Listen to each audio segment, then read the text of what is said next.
This border here, and you might be thinking, well, where's the weird border? And if you've seen Estonia and Latvia and Lithuania on a map before, you might have noticed this odd little piece down here. This is truly an oddity. This is Kaliningrad, and it's actually a part of Russia, all the way over here. I don't know why it's there. I don't think Russia knows why it's there either, but it just so happens to be over here. And the only reason this isn't higher on the list is because the only thing that's weird about it is it's displaced. The rest of the border along here is pretty natural. Nothing wrong with it, but it is just an oddity.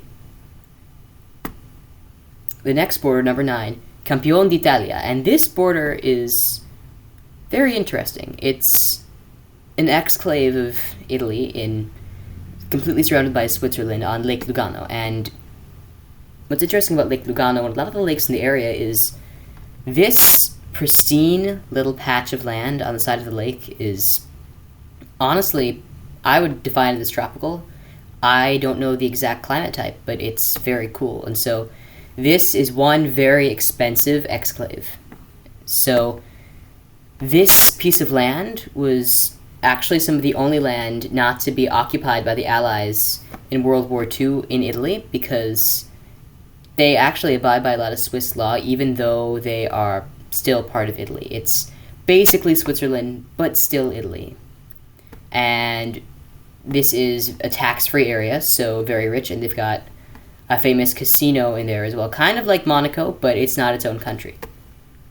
Number 8, we have Livia. Now, Livia is sometimes called the birthplace of Catalan because it just so happens to be the town where the founder of Catalan lived and ruled from.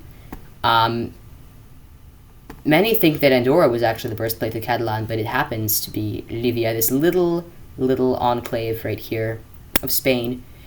It was a medieval town at one point, and it still is a medieval town, but the buildings have been changed, obviously. You can still see some old buildings there, and yeah, there's not much else to say about it. It's kind of unassuming. You might not notice it on a map, but it is truly interesting, and it's definitely one of the bigger enclaves too.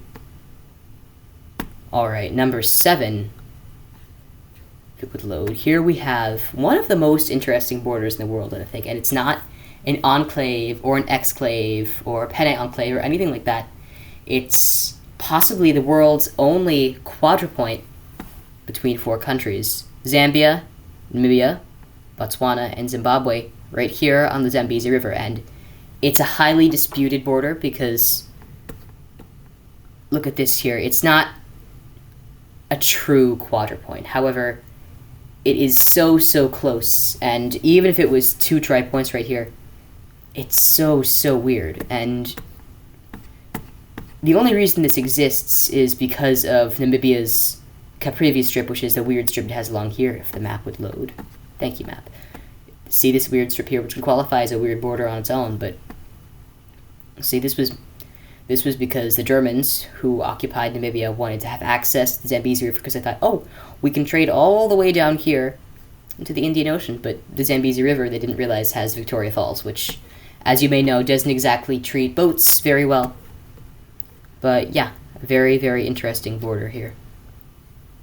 For number 6, we have whatever this is, and this is just a weird, complete mess of enclaves and exclaves between Kyrgyzstan and Tajikistan and Uzbekistan over there too. These ones right here, Voruch, Soch, and I think this one's unnamed. And there's tiny little ones along the border here, over by Osh. See, there's that tiny one over there, and the whole place is just kind of screwy. Like, I'm not quite sure what this is. It's not quite a boundary cross, which we'll get into later, which is where the borders it's a quadripoint, but it's between 2 countries, because this would be like completely cut off, sort of, and it would only be accessible by literally crossing the border there. But yeah, a very weird area in general, and some very interesting, weirdly shaped enclaves and exclaves here. Like, I don't know what's going on with this one. I don't know who decided that, but breakup of the Soviet Union? Yeah. A lot of things can happen. Number 5, we have Mada and Nawa. Now, this is the first example of something we'll see later, which is an enclave, which is Mada, this ring-shaped one. The Nawa is a counter-enclave. So, in this case, Mada is surrounded by the United Arab Emirates, and it is a part of Oman.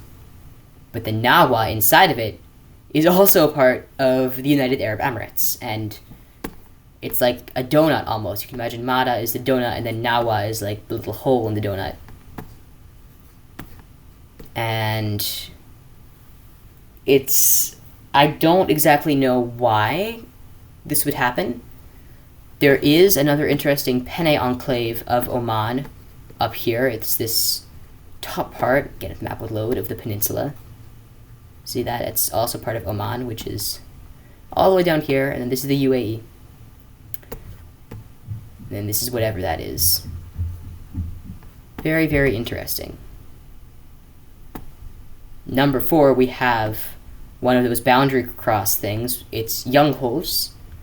And you can see it's connected to the rest of Austria by this tiny, tiny little point right here. And it is extremely interesting because this is one of only 2 boundary cross points in the world. There used to be a third.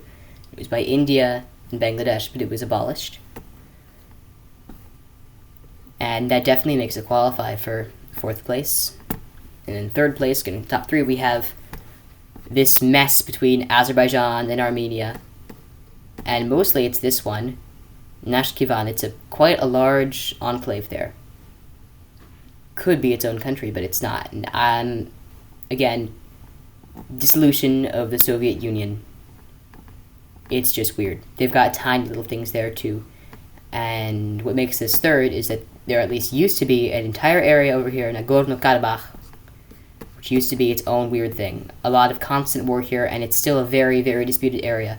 All of this area, highly disputed, kind of like Kashmir, but a lot weirder. It's being demilitarized quite rapidly, which is good. Hopefully it will be demilitarized even more, but till then, it's just another example of weird borders. In 2nd place, Brzovica pri Metliki. I think this is just awful as a border. There is no way to determine what is what here. And then they have this, and what's interesting is there's a house right here that used to be considered no man's land. No country owned that house. And so, of course, somebody tried to establish another country there, and then I can't remember if it was Slovenia who claimed it. I think it was Slovenia who claimed it. But yeah, this is just awful. You couldn't have a straight border there. There's nothing better that they can do. Yeah, it's weird. And the only reason this gets number 2 is because of number 1, which is Barl.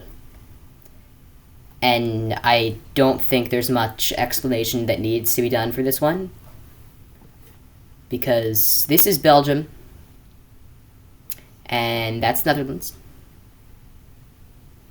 and there are at least 20 enclaves in this area and the surrounding areas between the Netherlands and Belgium, including another one of our favorite boundary cross right there. And it is, again, very stupid. However, it actually served an important purpose, which is when the Germans occupied Belgium and the Netherlands were sort of neutral Netherlands, that's kind of their thing, along with Switzerland, but this was the only free part of Belgium. Of course, not that many Belgians actually lived there, although they would technically be Belgian because they were in the Netherlands, but they were also in Belgium. It's just weird.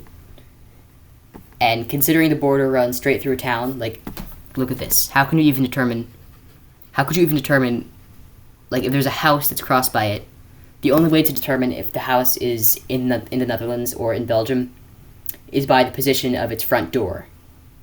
Unless the border runs alongside the front door, in which case you're kind of screwed, And yeah, it's just completely and utterly weird.